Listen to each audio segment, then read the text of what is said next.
Hi friends, please subscribe to Amravati Media and press the bell icon for more latest updates.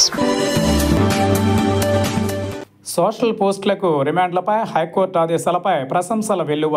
Social మీడియాలో ప్రభుత్వానికి వ్యతిరేకంగా post పెట్టాలంటే భయపడే పరిస్థితి.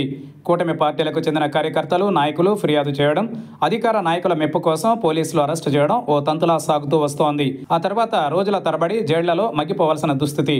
దీంతో అరెస్టులు, జైళ్లకు భయపడి ప్రజా వ్యతిరేక విధానాలపై ఎన్నికలలో ప్రజలే చూసుకుంటారులే అని నిరాశతో అనుకునే పరిస్థితి. కొన్ని సందర్భాలలో ఏపీ హైకోర్టు ప్రతి చిన్న విషయానికి రిమాండ్ విధించడంపై అసహనం వ్యక్తం చేయడాన్ని చూశాం. ఈ నేపథ్యంలో తాజాగా హైకోర్టు రిజిస్ట్రార్ జారీ చేసిన జ్యుడిషియల్ సర్క్యులర్ చర్చనీయాంశమైంది.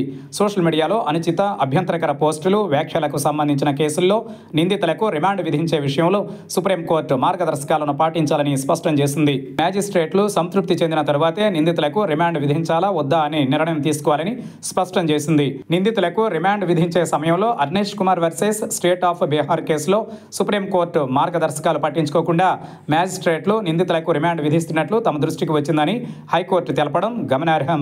ఎవరైనా చట్ట నిబంధనల ఉల్లంఘనలకు పాల్పడితే శాఖాపరమైన విచారణను ఎదుర్కోవడమే కాకుండా కోర్టు ధిక్కరణ కింద చర్యలకు బాధ్యులవుతారని మ్యాజిస్ట్రేట్లను హైకోర్టు ఘాటుగా హెచ్చరించడం సంచలనం రేకెత్తిస్తోంది.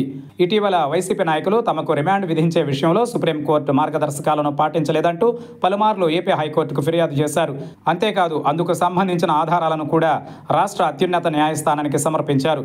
ఏదో ఒక దశలో అక్రమ అరెస్టులకు అడ్డుకట్టపడాల్సిన అవసరం ఉంది. ఏపీ హైకోర్టు తాజాగా చూపిన చొరవ సర్వత్రా ప్రశంసలు అందుకుంటోంది. ఇకనైనా అక్రమ అరెస్టులు ఆగిపోతాయన్న ఆశాభావం వ్యక్తమవుతోంది.